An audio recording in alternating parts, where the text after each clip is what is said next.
E aí, pessoal, tudo bem?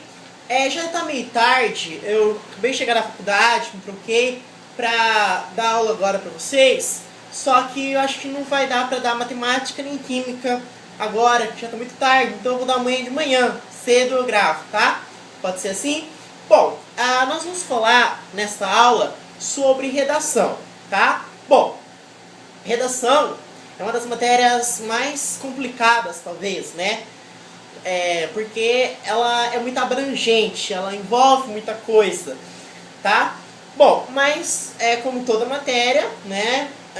Você tem que exercitar, fazer bastante redação. Quanto mais você fizer, melhor. É claro que você não tem só a redação para estudar, você tem outras matérias, né? Matemática, tem física, tem química.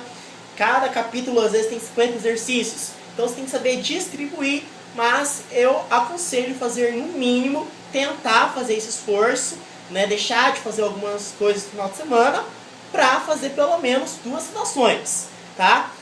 É claro que o ideal é uma pessoa conseguir fazer 5, né? Só que isso aí já é pedir demais, né? Isso aí é pedir demais. Às vezes 3, 4, talvez, de 2 a 5 redações por semana. Aí vai do critério de cada um, da resistência física de cada um, tá? Bom, eu preparei uma aula, só que existem alguns termos que são técnicos.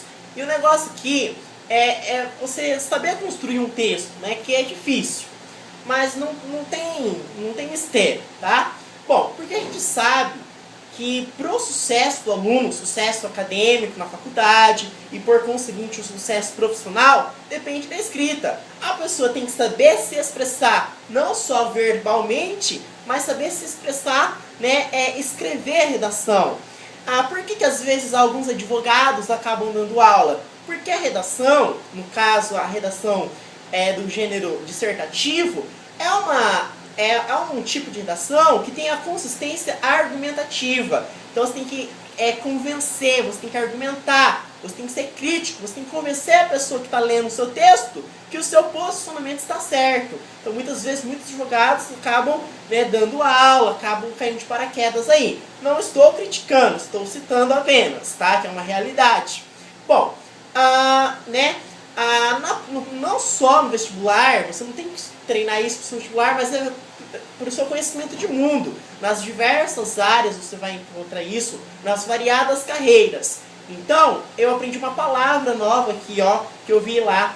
Ler com proficiência. Olha que termo bacana. Proficiência. Ou seja, é ler com eficiência, né? Ler com eficácia. Sabe? Ler bem, não ter preguiça de ler. Se tem um texto comprido lá, você tem que ler. Então, ler com proficiência. E redigir com clareza. O que é redigir com clareza? Não é você falar bonito, falar um monte de palavras chique e acabar não dizendo nada. Não estou dizendo para você não utilizar as palavras chique, porque isso faz parte do seu conhecimento de mundo. Isso é o seu repertório cultural. Não é isso, não estou falando para você não usar. É até bom você usar, dependendo da situação. Mas você não é só falar e não falar nada. Entende o que eu quero dizer? Falar um monte de palavras difíceis, mas não ter coesão. Então o texto ele tem que ter coesão, tem que ter coerência, tá? Então isso fica a dica aí. Você tem que ser claro, você tem que ser preciso no que você está falando. Parece clichê o que eu estou falando, mas eu acho que isso vai ajudando vocês, né? Tá? Bom, outras disciplinas. Às vezes a pessoa não tem dificuldade de álgebra nem de geometria lá na matemática. Ela não sabe interpretar o problema de matemática.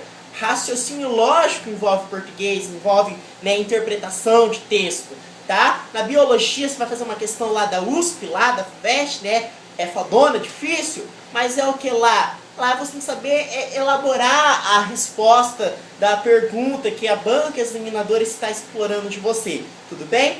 Bom, outra coisa, redação não é concurso literário. Não é você fazer poesia, fazer redondilha menor, redondilha maior, versos alexandrinos, né? Fazer um soneto lá. Não é isso, gente. Redação não é concurso literário. Redação, no caso de dissertação, é praticidade, é objetividade. Não vai querer cair no mundo da subjetividade, do eu lírico lá, dos sentimentos, das emoções. Não. Você não vai lá para ganhar, né, um prêmio literário. Não. Não é concurso literário, tá? Fique bem claro isso. Bom, eu selecionei 3 competências. O meu foco aqui é o Enem, porque o Enem você pode colocar qualquer faculdade que você quiser passar, né? Ah, eu quero ir lá na Universidade Federal do Rio de Janeiro. Aí se você tiver uma boa redação e peso 3, você consegue, né? Então o foco é o Enem. É claro que isso acaba por conseguinte abrangendo, né, outras universidades também, tá? Que caiam, evidentemente, redação do gênero dissertativo, tá? Bom, primeira competência. Eu vou ler do jeito que está escrito aqui, mas eu vou explicar a grosso modo para vocês entenderem. Olha o termo que ele utiliza, é que é muito técnico, né? Apreensão da questão posta em debate. O que é isso, a apreensão da questão posta em debate? É você capturar a essência, é você absorver o tema. Por isso que eu falo, na redação, o único tempo que você tem que perder, entre aspas, é na leitura, é na coletânea de textos. Você tem que perder tempo ali. Não estou falando para você perder tempo e ficar lá, né, 1 hora. Mas perder tempo, entre aspas, é concentrar na leitura. Esquece o mundo, esquece pai, esquece mãe, namorado. Na redação ali, o seu foco é medicina. Então, perca o seu tempo, entre aspas, dizendo novamente, na leitura. Leia com atenção. Tenta entender. Não adianta você ler rapidão e não entender nada. Você tem que ler com atenção, cuidadosamente, atenciosamente. Então, é uma leitura necessária que vai perder tempo ali na redação. Por quê? Porque se você ler de qualquer jeito, as coxas, você vai entender errado, e entender errado você vai escrever um texto que não está de acordo com o que foi apresentado. Isso é chamado de fuga do tema. Então, a primeira competência é esta, é a apreensão, né, da questão abordada, ou seja, interpretar a temática que está sendo apresentada. E claro, se você tiver um repertório cultural, isso é fundamental, tá? Primeira competência é isso. A segunda competência é o quê? É uma linguagem mais caprichada e você tem que ter, você pode usar, explorar. Calma aí, deixa eu ler aqui a segunda competência. É produzir um texto no registro linguístico adequado. O que é registro linguístico adequado? É muito técnico esse termo, registro linguístico. Ou seja, é você ter aquilo que eu falei, ter vocabulário, né? E você só vai ter vocabulário se você for ler, tá? Então, você dar uma linguagem caprichada, dar uma dose de credibilidade para o seu texto. Por exemplo, se você puder fazer uma inversão sintática, você faz. Aí já é conhecimento de gramática, inversão sintática, né? Escolhas lexiais também você pode fazer, tá? Essa é a segunda competência, é ter um registro linguístico. Isso é ter um vocabulário, né? Ter uma linguagem caprichada, tá? Mas claro que isso não é a essência, mas é uma das competências que, claro, é avaliada sim, tá? Não é desprezado de forma alguma. E a terceira competência, para terminar, é o mais importante que eu acho. É a capacidade crítica, é a capacidade argumentativa, é ter respostas sustentáveis.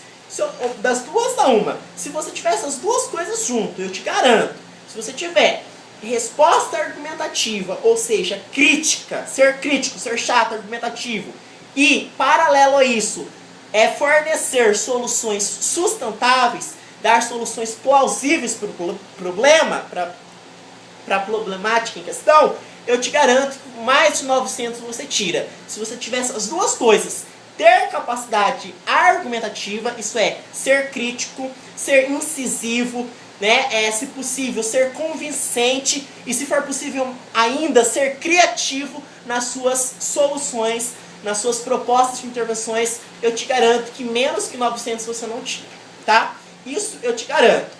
Seja argumentativo e apresente soluções, bastante soluções. E claro que se você apresentar uma solução, não uma solução clichê, é igual o problema da água lá em São Paulo, tem que saber a atualidade, né? Claro, tem que estar bem informado de tudo.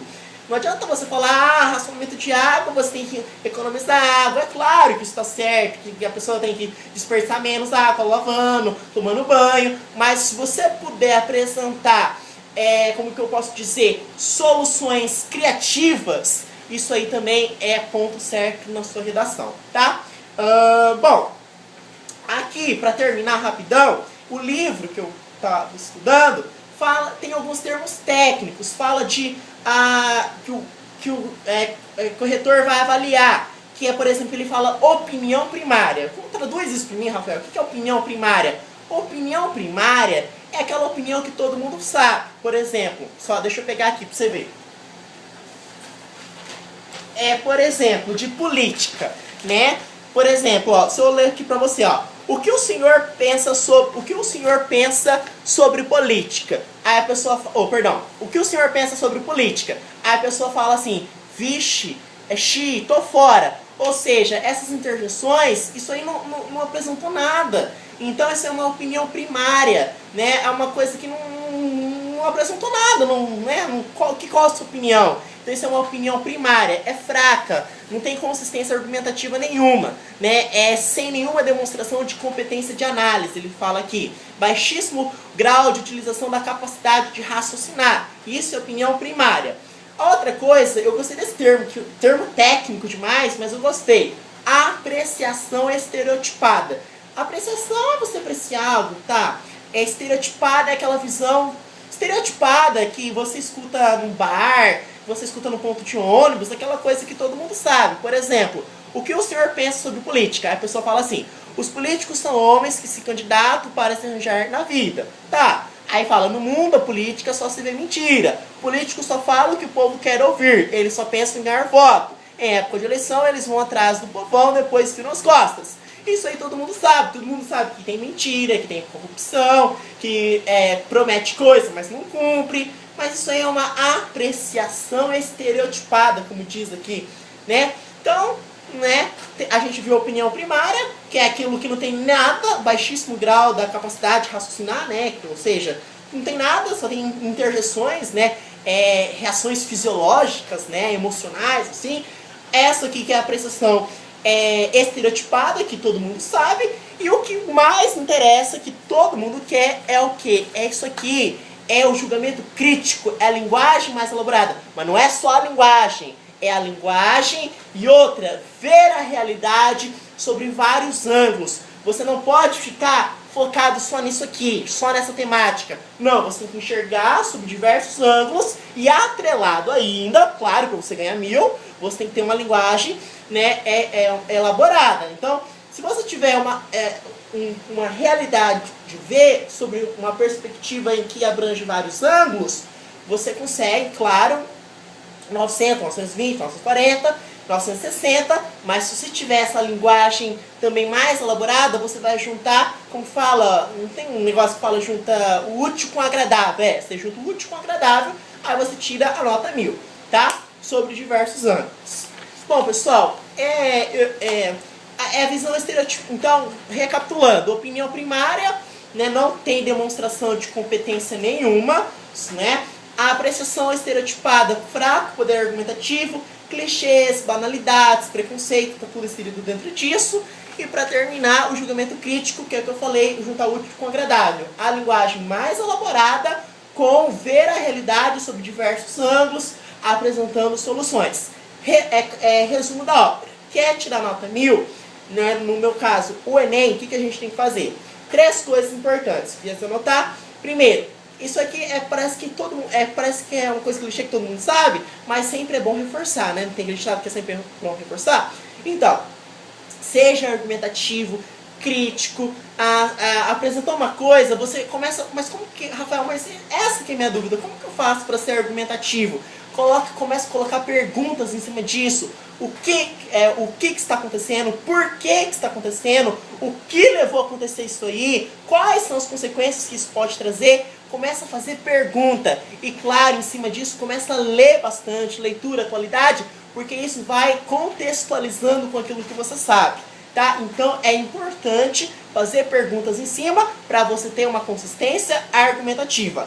Além da argumentação, que é peculiar, típica do gênero dissertativo, você tem que ter uma linguagem elaborada, que é aquela coisa, uma arma padrão que todo mundo sabe, né? E a terceira coisa e fundamental, sobretudo no Enem, é apresentar soluções, várias soluções, e se possível, soluções que sejam criativas, não soluções clichês, não que elas devem ser deixadas de lado, que deixe bem claro isso, mas que sejam focadas mais nas criativas e, se possível, que seja convincente, que consiga convencer o seu leitor. Porque o seu leitor tem que ficar admirado com o seu texto. Pô, esse aluno tem conhecimento de mundo, né? No caso do vocabulário, tem soluções, sabe? Apresenta soluções, sabe argumentar. Então isso aí é fundamental. E para terminar, né, que o vídeo não ficar muito extenso, que, né, já está com 15 minutos, é um texto que abrange tudo isso, de uma pessoa que escreveu, claro, né?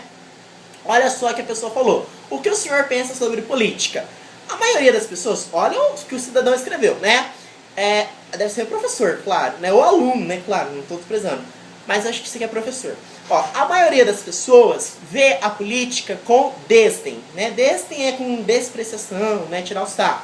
Como se todos os ocupantes de cargos públicos e todos os aspirantes a esses cargos fossem, por definição, olha o termo por definição, né? Essa é, né, gramática, né? Corruptos, incompetentes. Se isso fosse verdade, vírgula, olha as orações subordinadas, saber trabalhar, né? Também com isso. Se isso fosse verdade, vírgula, seria muito fácil solucionar esse problema, entre aspas. Bastaria mandar todos os